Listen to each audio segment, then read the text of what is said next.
Muy bien, hermanos, yo quisiera invitarle que abra su Biblia en el libro de Marcos, en el Evangelio de Marcos, capítulo 5. Vamos a leer del versículo 21 hasta el final del capítulo.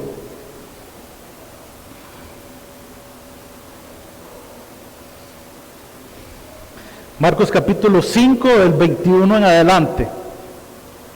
Yo sé que es una historia muy conocida, pero vamos a meditar hoy en esta porción de las Escrituras.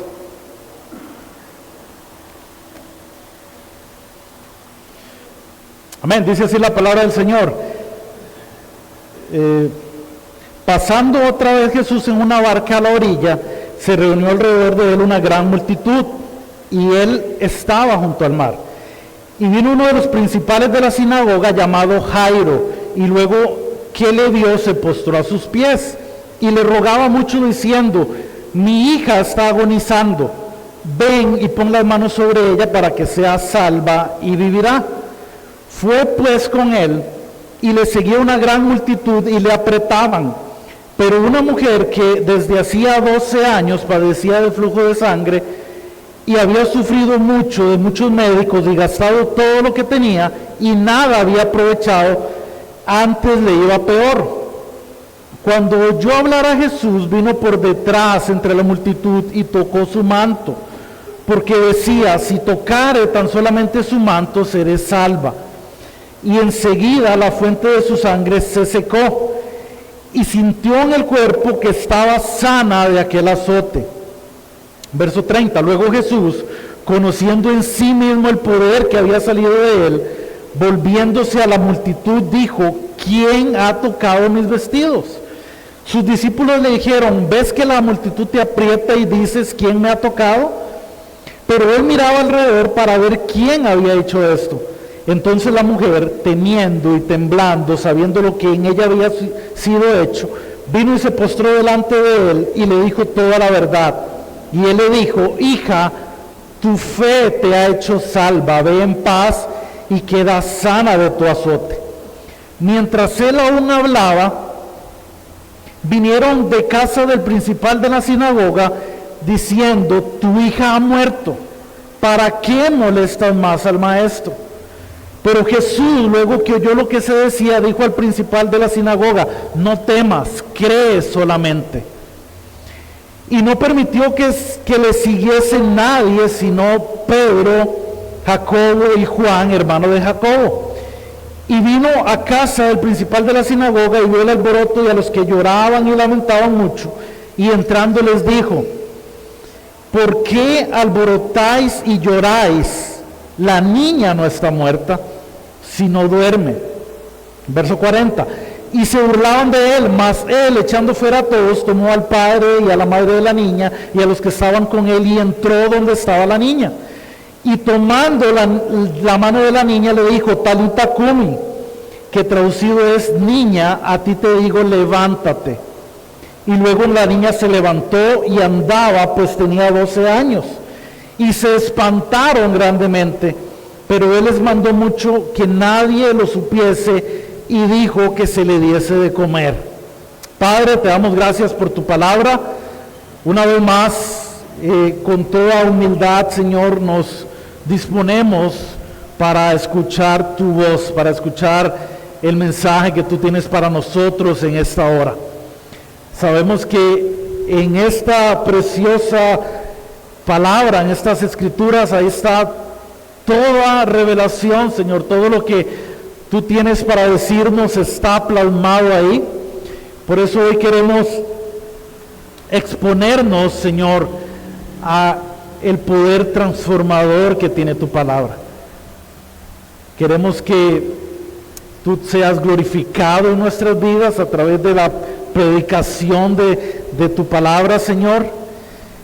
Que nuestras vidas sean confrontadas de tal forma que no salgamos de este lugar igual a como entramos. Que la expresión, que la imagen de tu Hijo crezca en cada uno de nosotros, Señor. Y sabemos que tu palabra tiene ese poder de hacer eso en nosotros. Te lo pedimos, Señor, en el nombre de Jesús. Amén. Hermanos, hay frases que en sí mismas lo dicen todo. Digamos, hay frases que no necesitan ser explicadas, hay frases muy dolorosas, muy tristes, que cuando uno las escucha ya uno sabe exactamente lo que quieren decir. Por ejemplo, cuando en una sala de un hospital llega el doctor y le dice a la familia o a los que están ahí: hicimos todo lo que pudimos. Es una frase fuerte, es una frase cargada de dolor, cargada de incertidumbre, cargada de frustración, y es una frase que no necesita mayor explicación. Aquel que escucha esa frase, por ejemplo, sabe, no necesita hacer más preguntas, ya sabe exactamente lo que está pasando. Y tal vez pueda ser que en algún momento alguno de ustedes hayan estado en una situación de esas, hayan escuchado esa frase de parte de algún médico. A mí me tocó hace muchos años. Yo tenía un amigo de la adolescencia y él tuvo un accidente en motocicleta, y inmediatamente fuimos al hospital con la familia, con los padres de él, y mientras estábamos esperando salió el doctor y dijo: hicimos todo lo que pudimos. Fue devastador, hermanos, fue tremendo esa frase. Tal vez usted no la ha experimentado en una situación igual, pero tal vez en alguna otra situación, tal vez en anhelos profundos de su corazón, insatisfechos, que no han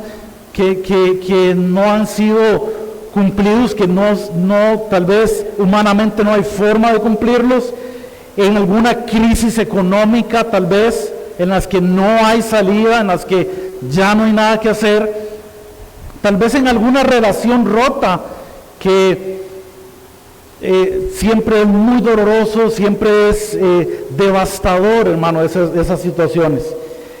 En algún momento yo creo que todos hemos sentido esa sensación de que todo se ha perdido, de que ya no queda nada por hacer, de que ya no hay salida, de que ya no hay solución, de que ya nos sentimos completamente sin esperanza.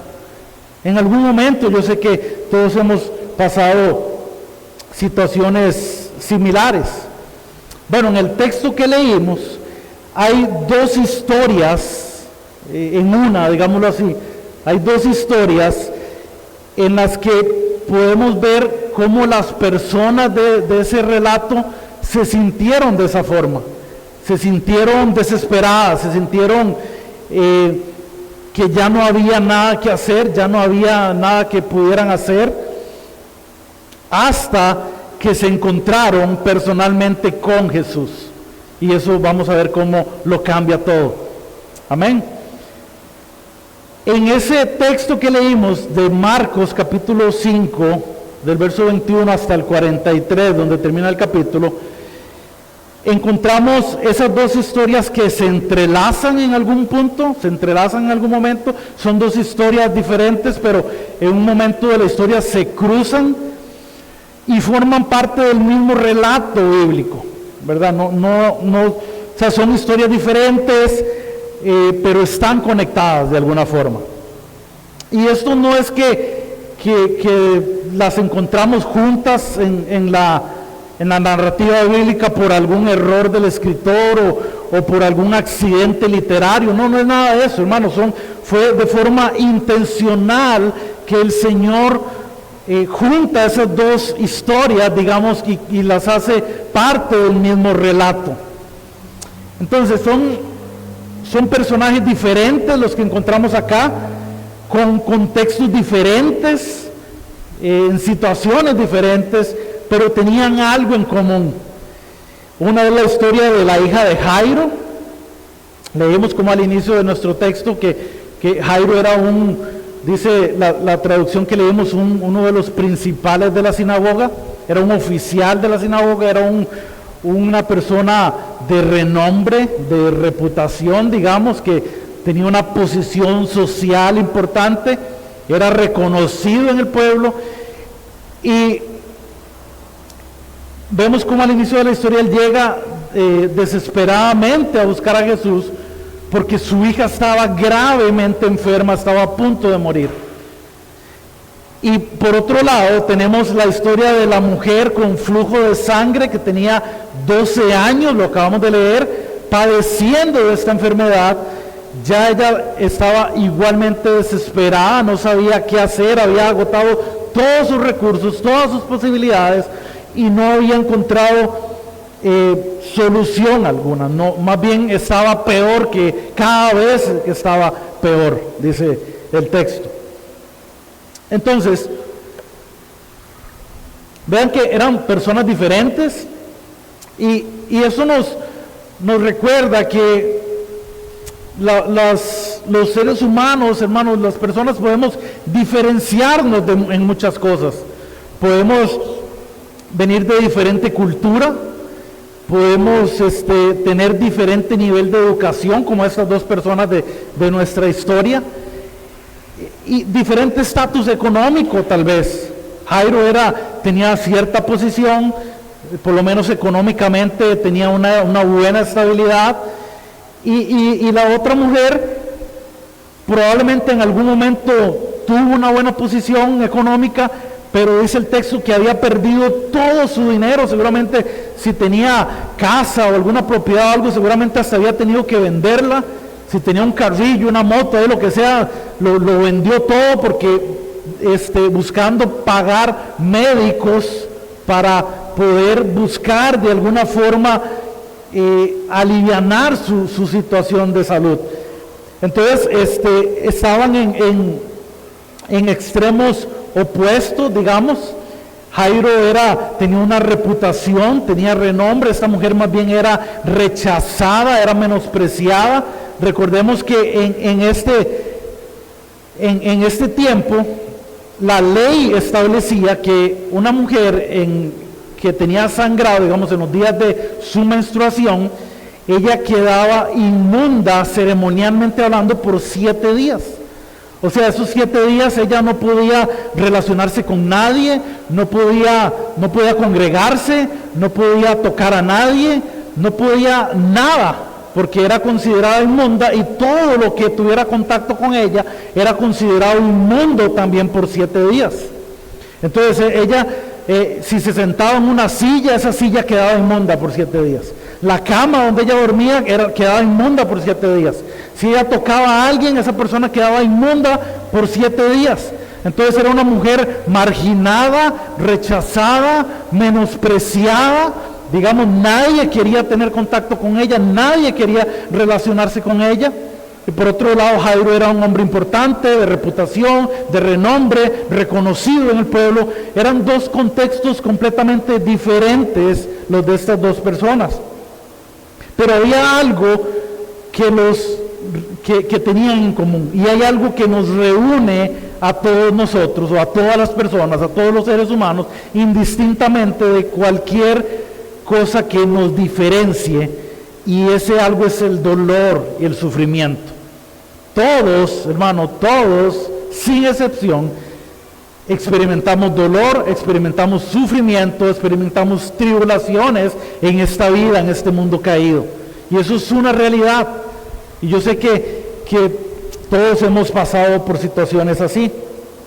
Entonces, ambas historias, tanto la de Jairo con su hija que estaba gravemente enferma, que estaba agonizando, como la de esta mujer que tenía 12 años de padecer de un tema grave, digamos, de salud, ambas historias convergen, se unen en un mismo mensaje, y es que en medio del dolor Jesús nos invita a venir a Él.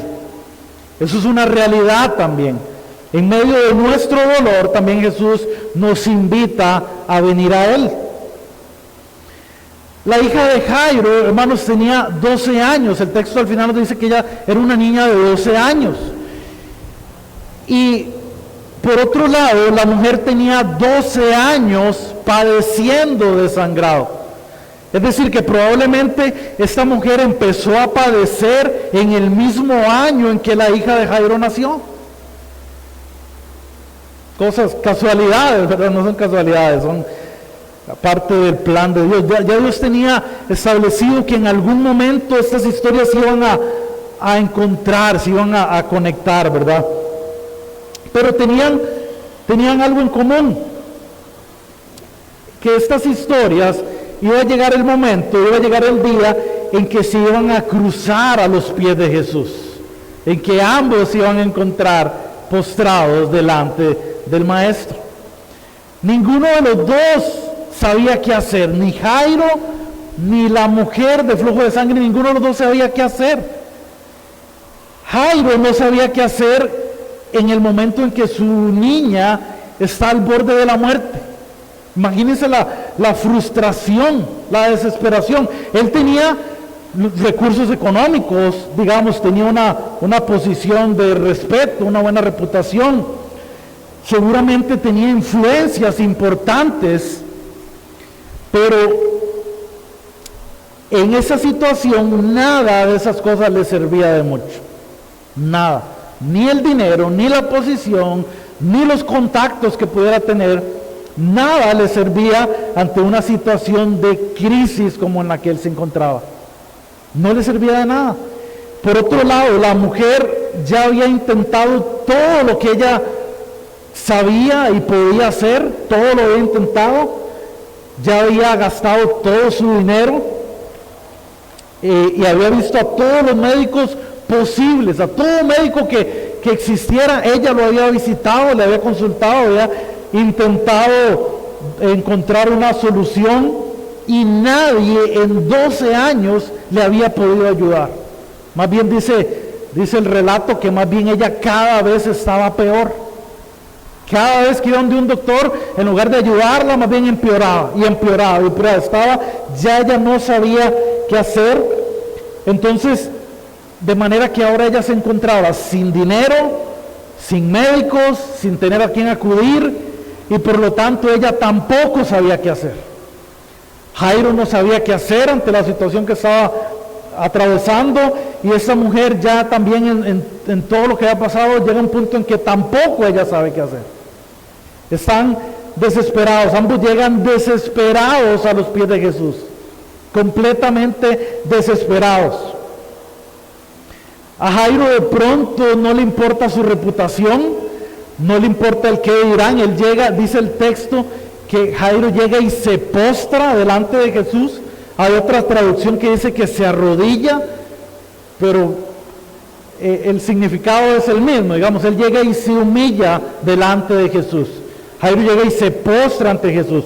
A él no le importa lo que vayan a decir los demás, a él no le importa lo que vayan a pensar de él, no le importa el renombre o la reputación que él tenía, que la fuera a perder. A él ni le importó ni siquiera que eso pudiera llevarlo incluso a perder su trabajo de pronto. No le importó eso. De pronto él se encontraba ahí postrado a los pies de Jesús, rogando por una intervención de aquel que él consideraba era el único que podía hacer algo de forma milagrosa en la vida de su hija. Y él se encuentra ahí rogándole a Jesús. Y llega esta mujer por detrás de Jesús, iba caminando, bueno, lo acabamos de leer. Jairo llega a buscar a Jesús y Jesús es movido a misericordia. Ahora Jesús se conmueve del dolor de Jairo. Jesús sabe lo que está pasando, por supuesto. Él sabe lo que iba a pasar, pero Jesús se conmueve y él accede a acompañar a Jairo a su casa para hacer algo por su hija. Y ellos van caminando, ¿verdad? Y la multitud dice que se amontona y lo aprietan, no lo dejan caminar, entonces van caminando lentamente. Y en eso llega esta mujer y dice que ella, recordemos el contexto de ella ha sido marginada, es rechazada, ella ni siquiera, seguramente andaba como toda cubierta, tapada, para que nadie la reconociera. Porque si alguien la reconocía, sabía que esa mujer tenía un padecimiento y la iban a sacar de ahí donde estaba. Entonces ella llega por detrás y toca el manto de Jesús. ¿Se acuerdan de la historia, verdad? Toca el manto de Jesús.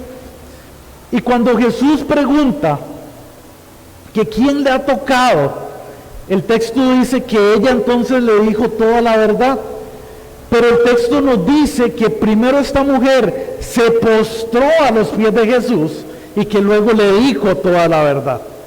Entonces vemos cómo uno llega de rodillas, uno llega postrado ante Jesús y la otra termina postrada ante Jesús. Pero ambos doblaron su rodilla delante del Señor. Ambos le reconocieron como Señor, ambos reconocieron que era el único que tenía el poder, la autoridad, pero también el amor y la compasión suficientes para intervenir en medio de las situaciones desesperadas en que se encontraban. Ambos terminaron postrados, humillados delante del Señor. Y hermanos, una lamentable realidad nuestra es que muchas veces usted y yo necesitamos que Dios permita circunstancias extremas en nuestra vida para doblar nuestro ego, para quebrantar nuestro orgullo y entonces poder rendirnos y humillarnos delante de nuestro Señor. Es una realidad también en nosotros. La posición de rodillas o el postrarse es una posición de rendición. Eso es lo que significa. Y nosotros muchas veces tenemos que vernos en situaciones críticas, hermanos. Por eso el Señor muchas veces lo permite en nuestras vidas, para quebrantarnos de tal forma que tengamos que venir y humillarnos y rendirnos delante del señorío de nuestro Señor. Porque muchas veces solo así lo hacemos. El mismo Cristo, hermanos, el mismo Señor Jesucristo, nuestro Señor, Él mismo terminó de rodillas en Getsemaní, que es el lugar donde Él rinde su voluntad a la voluntad del Padre. ¿Se acuerdan de esa oración? Horas antes de ser entregado, Jesús se presenta delante del Padre en oración y le dice: Padre, Él le ruega, dice que Él estaba angustiado. Él le confiesa a sus discípulos: mi alma está angustiada hasta la muerte. Y Él se presenta ante el Padre y Él en oración le dice: Padre, si hubiera alguna otra forma. Él estaba a punto de ser arrestado, de ser injustamente enjuiciado, injustamente crucificado. Jesús sabía el camino que seguía, pero Él en su humanidad estaba completamente angustiado. Y Él le dice: Padre, si hubiera otra forma, si hubiera otro camino, que si pudiera existir la posibilidad de evitar que yo vaya a la cruz, por favor, Padre, hágalo. Pero que no sea mi voluntad. Y Jesús de rodillas, suplicando al Padre, Él rinde completamente su voluntad a la voluntad del Padre. Y finalmente le dice: Padre, pero que no sea mi voluntad, que sea la tuya. Que no sea lo que yo quiero, sino que sea lo que tú quieres. El mismo Jesús, hermanos, terminó de rodillas rindiendo su voluntad al Padre. Entonces, nos encontramos con estas dos personas, con Jairo, con la mujer del flujo de sangre, rendidos, humillados ante Jesús. Y llama la atención que ninguno de los dos vino exigiendo un milagro. Ninguno de los dos vino con arrogancia, con altanería. Ambos vinieron en busca de misericordia, en busca de gracia. Ninguno de los dos llegó con un corazón orgulloso, demandante, exigiendo nada. Llegaron con toda humildad delante del Señor. Este pasaje, hermanos, nos presenta la realidad desgarradora de ambas historias, nos da detalles, nos deja ver la narrativa de Marcos, nos deja ver el profundo dolor que estas personas estaban sufriendo. Y primeramente tenemos que ponernos en los zapatos de Jairo, que es el primero que aparece en la escena. Pongámonos por un momento en los zapatos de Jairo. Jairo tiene a su hija al borde de la muerte. Y en la narración de Lucas del mismo acontecimiento, Lucas dice que esta niña era hija única. Era la hija única de Jairo. Imagínense, Jairo tiene a su única hija al borde de la muerte. Estaba agonizando, literalmente, eso es lo que dice el texto. Pero Jairo también se encuentra con esa situación desesperada, pero también a la vez estaba en riesgo su reputación. Él era oficial de la sinagoga y no era precisamente bien visto en ese momento que él se postrara ante Jesús, que en ese momento no tenía tan buena reputación. Recuerdan que Jesús venía de ser expulsado del otro lado del lago, de la región de los Gadarenos, porque había liberado a un endemoniado allá, y la gente allá asustada le habían pedido a Jesús que por favor mejor se marchara de esa región. Entonces digamos que Jesús no venía como con la mejor reputación en ese momento. Entonces el hecho de Jairo llegar y postrarse ante Jesús de pronto no iba a ser bien visto por los religiosos de la época, ¿verdad? Pero esto hablaba de su condición desesperada. Esto hablaba de la situación crítica en la que se encontraba Jairo. Luego Jairo le ruega a Jesús, dice que él llega, se postra ante Jesús y él le rogaba insistentemente, le pide ansiosamente que vaya con él a su casa para que sane a su hija, para que haga algo, porque su hija se le va a morir si Jesús no interviene. Jesús acepta ir con él, ¿verdad? Jesús es compasivo, él se duele del dolor de Jairo y él acepta ir con él. Imagínense, estamos en los zapatos de Jairo, ¿verdad? Imagínense que usted es Jairo. Imagínense la frustración que siente Jairo en ese momento. Jesús acepta ir con él, van caminando, van avanzando hacia la casa de Jairo. No, el texto no nos dice cuánta distancia había, tal vez un par de kilómetros, no sabemos. No sabemos cuánto tiempo duraba esa caminata, tampoco. Pero cada segundo, hermanos, era una eternidad en la mente, en el corazón de Jairo. Imagínense. Van avanzando y van avanzando lentamente porque hay multitudes que donde ven a Jesús, ellos quieren ver a Jesús, quieren tocarlo, quieren escucharlo. Y la multitud apretaba a Jesús, lo presionaba de tal forma que ellos no podían avanzar más rápido. Y Jairo desesperado, ¿verdad? Pero como que todo el mundo se quitara, como cuando usted va en la carretera y escucha una sirena de una ambulancia y todos los carros tienen que orillarse y parquearse porque es una emergencia y tienen que dar libre paso al vehículo de emergencia que viene. Jairo seguramente quería como activar esa sirena de emergencia para que todo el mundo abriera paso y les permitieran correr hasta donde estaba su hija agonizando. Imagínense cómo se sentía Jairo. Seguramente Jairo se impacienta más al ver que es muy lento el avance, que no pueden ir más rápido, que no avanzan a la velocidad necesaria.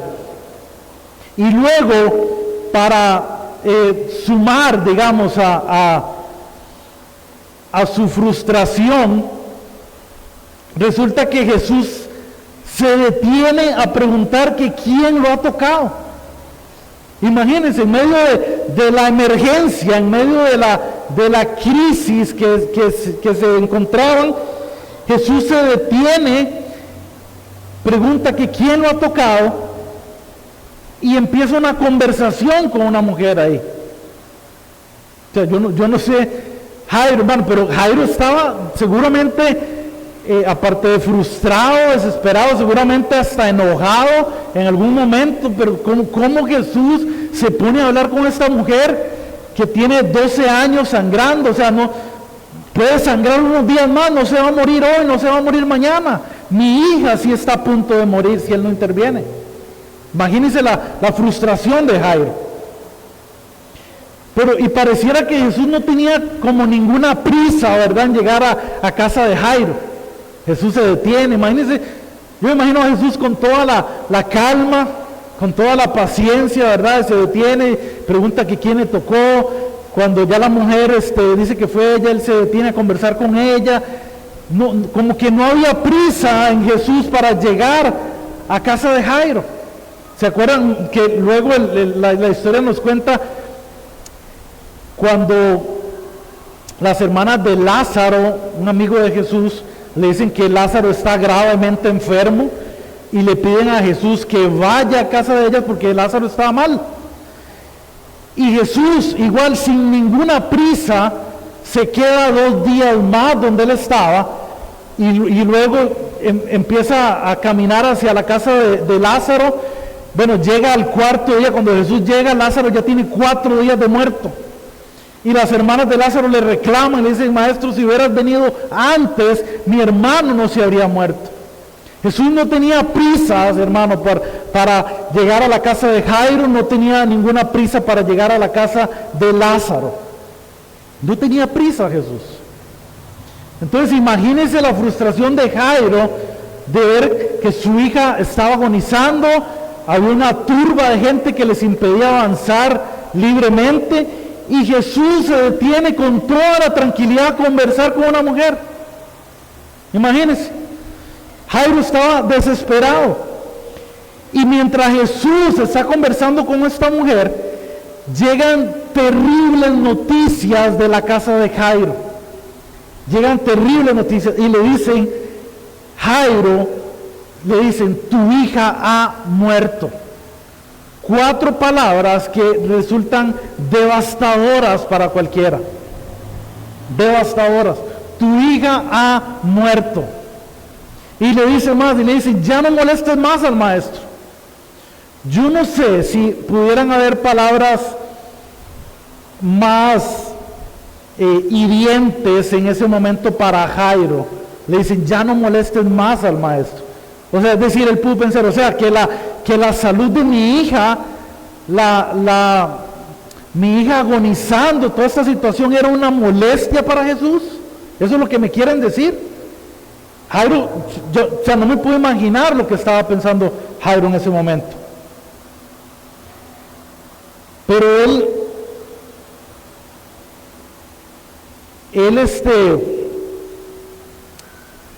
rompe todo lo que le importaba quedó a un segundo plano. Él solo estaba enfocado y preocupado en su hija. Él no le importó humillarse, no le importó nada, solamente estaba esperando que Jesús pudiera intervenir de alguna forma. Y le llega esta noticia: tu hija ha muerto, tu hija ha muerto, ya no hay nada que hacer. Jesús está conversando con la mujer y él escucha cuando llegan ahí a darle la noticia a Jairo, y es como que Jesús está aquí hablando con la mujer y escucha la noticia, y entonces él voltea a Jairo y le dice: no temas, solamente cree. 4 palabras que le sostuvieron a Jairo en ese momento de desesperación. Jairo recibió 4 palabras devastadoras: tu hija ha muerto, y Jesús emite 4 palabras para sostener la fe de Jairo. Le dice: no temas, cree solamente, cree solamente. Ahora, Jesús no le estaba diciendo: cree que yo voy a hacer un milagro en ella. Jesús le estaba diciendo que creyera en Él, en su persona, no en lo que Él iba o no iba a hacer. Pero imagínense todo lo que pasaba por la mente de Jairo. Cree solamente, le dice Jesús. Ahora, pensemos un momento en la mujer. Pongámonos ahora un momento en los zapatos de esa mujer. Dice el texto que ella tenía 12 años de padecer de flujo de sangre. Todos sabemos que eso no es normal, ¿verdad? Esto es algo de atención. Esta mujer era marginada, no podía estar ahí donde estaba, no podía estar entre la multitud, mucho menos se le permitía tocar a alguien, era rechazada, nadie quería tener contacto con ella. Y esta mujer había sido engañada probablemente por médicos, por personas que tal vez le habían garantizado alguna solución.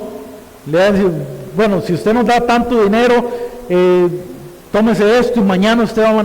Seguramente en muchas ocasiones ella se había ilusionado, digamos, con alguna...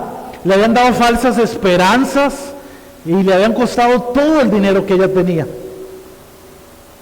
Como hoy en día vemos, por ejemplo, con tantos teleevangelistas, ¿verdad? Que venden milagros, que le sacan dinero a la gente, haciéndoles creer, engañándolos, dándoles falsas esperanzas, haciéndoles creer que su dinero de alguna forma va a contribuir a subsanar o a solventar tal vez alguna situación que están atravesando. Bueno, de esta misma forma esta mujer de pronto había sido engañada, había sido herida, se habían burlado de ella muchas veces, al punto que ella ya no tenía nada, yo me imagino que ya no tenía ni casa, si en algún momento tuvo casa, la tuvo que vender, seguro dormía en las calles o dormía allá en una montaña, no sabemos, aislada totalmente de la sociedad. Y ella, sin ninguna otra esperanza, hermanos, en un momento ella se ve obligada a romper todos sus miedos, a romper con su vergüenza para correr a Jesús. Ella tiene que despojarse del temor, de la vergüenza, de la frustración, de todas las heridas de rechazo que había pasado en su vida.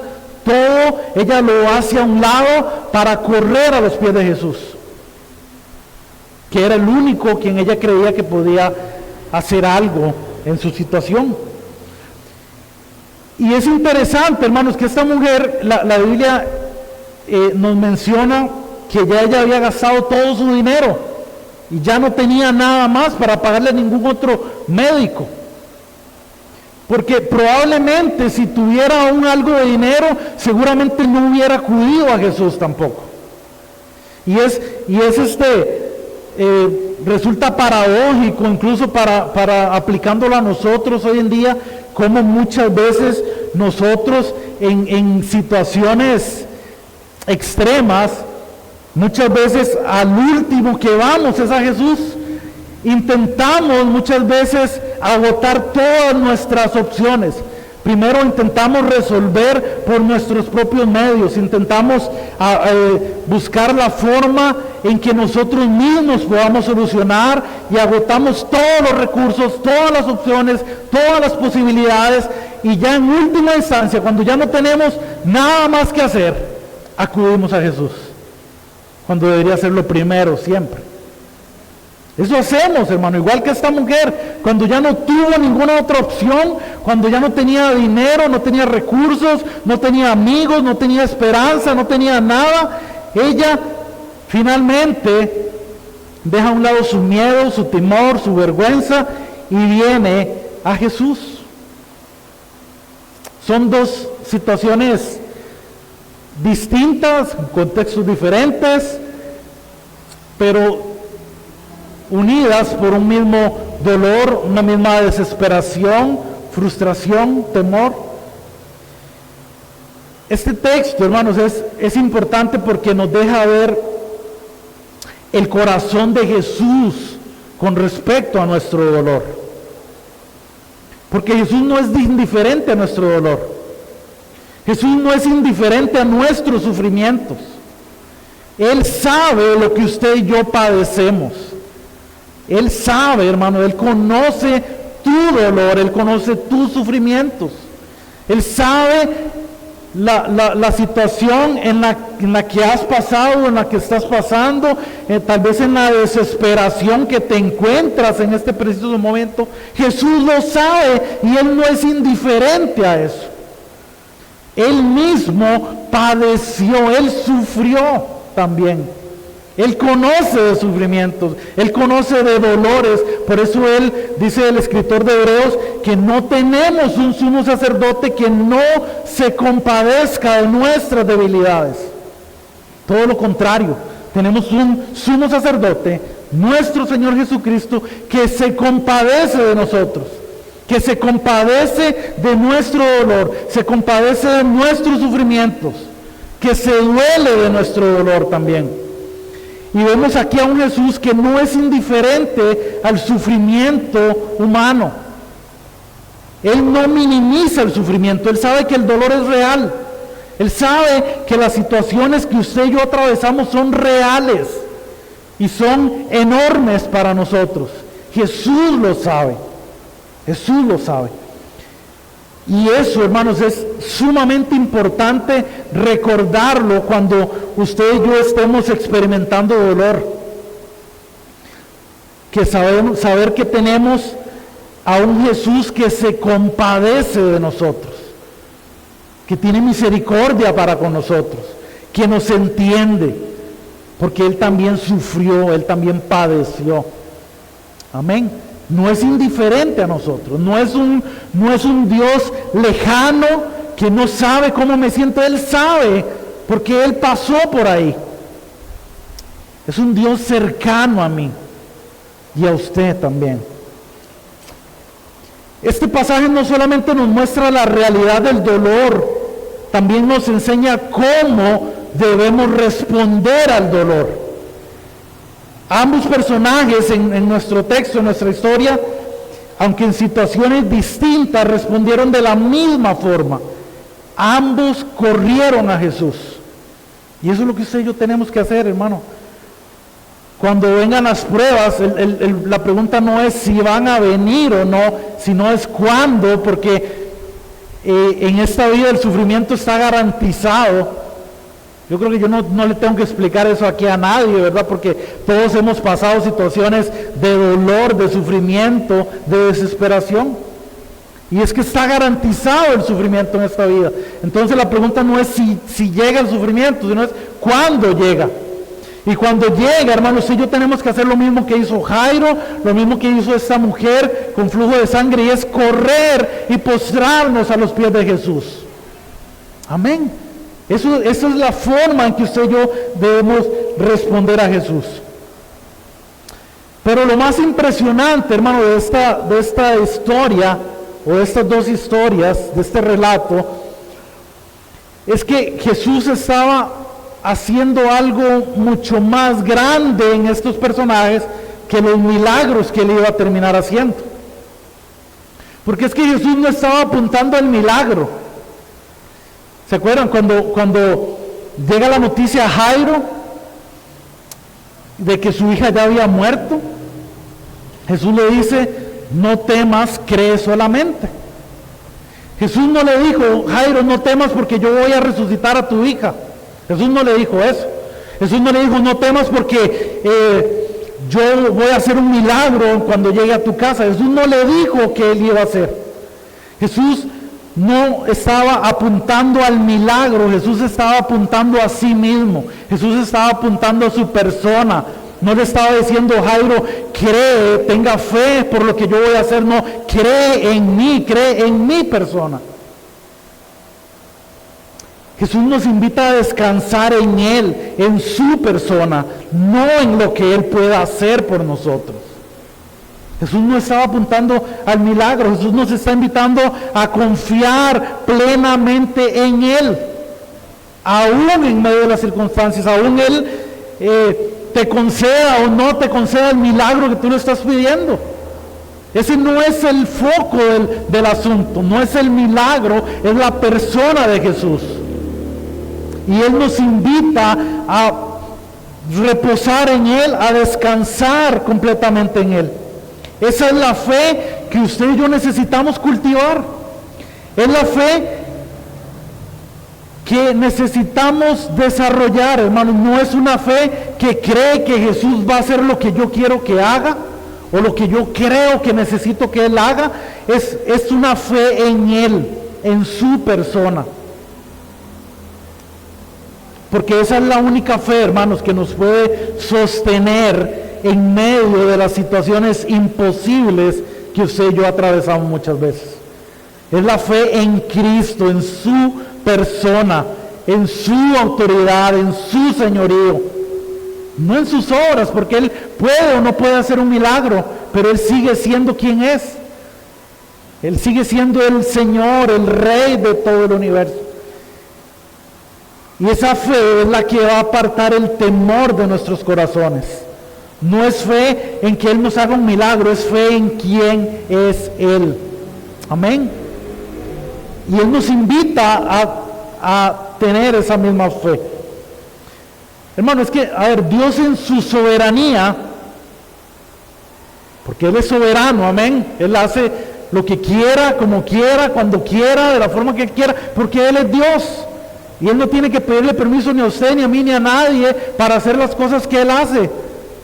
Porque si lo hiciera, entonces no sería soberano. En su soberanía, hermano, Dios puede decidir no concedernos el milagro que le estamos pidiendo. Y eso no lo hace ser menos Dios, porque Él es soberano. Él puede decidir no darte lo que le estás pidiendo en oración. En su soberanía Él podría hacerlo. Y aunque eso pasara, hermano, nuestra fe no puede ser quebrantada, porque nuestra fe no se cimienta, no descansa en lo que Él haga o no haga, descansa en quién es Él. Amén. Esa fe no puede ser quebrantada. Esa fe verdadera me recuerda que Dios me va a sostener indistintamente de las circunstancias que yo esté atravesando. En medio de la crisis, en medio del dolor, en medio del sufrimiento, en medio de lo que sea, esa fe genuina en la persona de Jesús me recuerda que Él me va a sostener. Pase lo que pase, venga lo que venga, aún en el momento de la prueba, aún en el momento de las malas noticias, aún en medio del dolor, del sufrimiento, Él me va a sostener. Esa fe nos recuerda, hermanos, que Jesús es el autor y el consumador de la fe. Y que estoy unido a Él por medio de esa misma fe. Y que lo que Él haga o no haga siempre será lo mejor para mí. Amén. Entonces, el enfoque de esta historia no está en los milagros, está en la persona de Jesús. Jesús hace algo glorioso aquí, hace algo maravilloso. Y con eso vamos a ir terminando. Hace un glorioso intercambio, digámoslo así. Vean lo que pasa. Esta mujer, al tener flujo de sangre, según la ley, ella quedaba ceremonialmente inmunda por 7 días, ¿verdad? Bueno, cualquier mujer en su periodo mientras sangraba. Imagínense, esta mujer tenía 12 años de estar sangrando. Tenía 12 años de ser declarada inmunda. No podía tocar a nadie, no podía reunirse con nadie, no podía... Todo lo que mencionamos hace un momento. Entonces, al tener flujo de sangre implicaba que ella era inmunda. Entonces, cualquier objeto que ella tocara quedaba inmundo, o cualquier persona que ella tocara quedaba inmundo por 7 días. Y esta mujer sabía que esa era su realidad.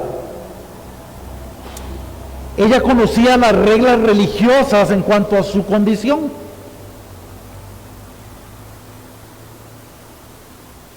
Pero vean lo que pasó.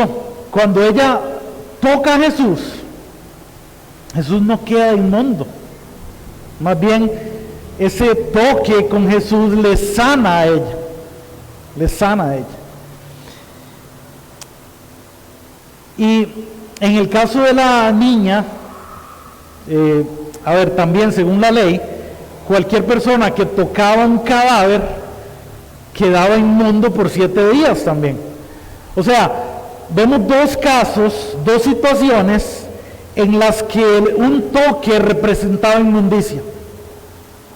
Por un lado, esta mujer que era inmunda por su condición, digamos que estaba sangrando, ella toca a Jesús.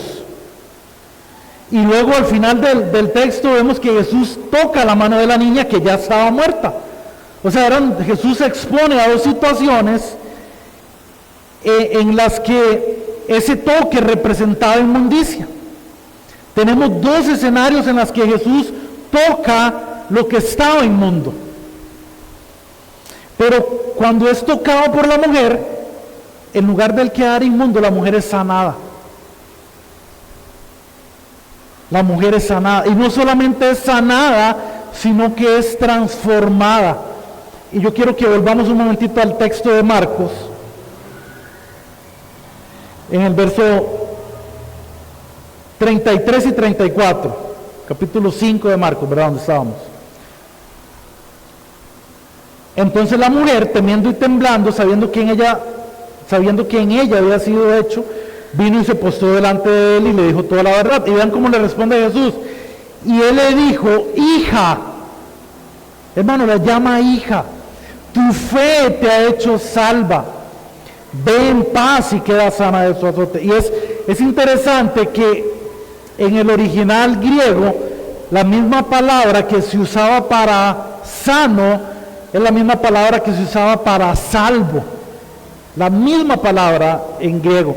Entonces, Jesús no solamente no queda inmundo cuando esta mujer la toca, sino que esta mujer es sanada de su enfermedad, pero no solamente es sanada, sino que su vida es transformada por ese toque de Jesús.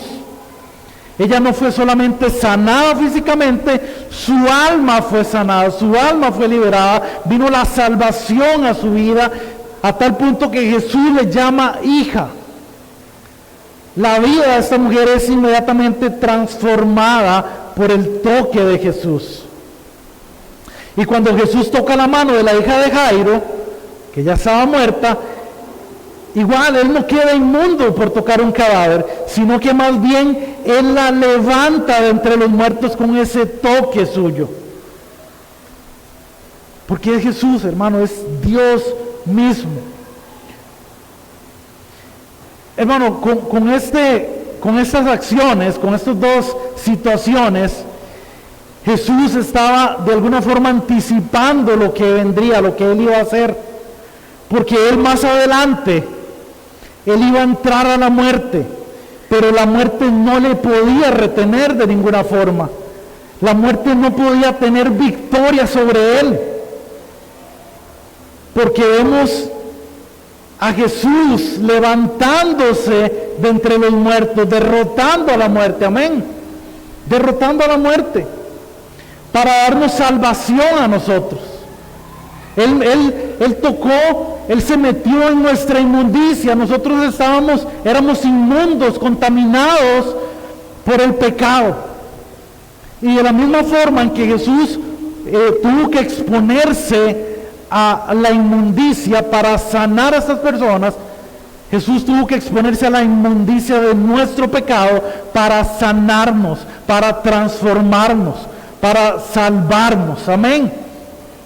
Jesús derrotó a la muerte, hermanos, para darnos salvación, para sanar hoy nuestras heridas, para sanar a los que estamos quebrantados de corazón, amén, para sanar nuestro dolor, para que el Padre hoy te pueda llamar hijo, para que el Padre hoy te pueda llamar hija. Amén. Denle un aplauso al Señor, hermano, porque solo Él puede hacer esto. Hermano, yo quisiera invitarle que usted se ponga de pie un momento y le demos gracias al Señor por quien Él es y por lo que Él ha hecho en nosotros. Amén. Padre.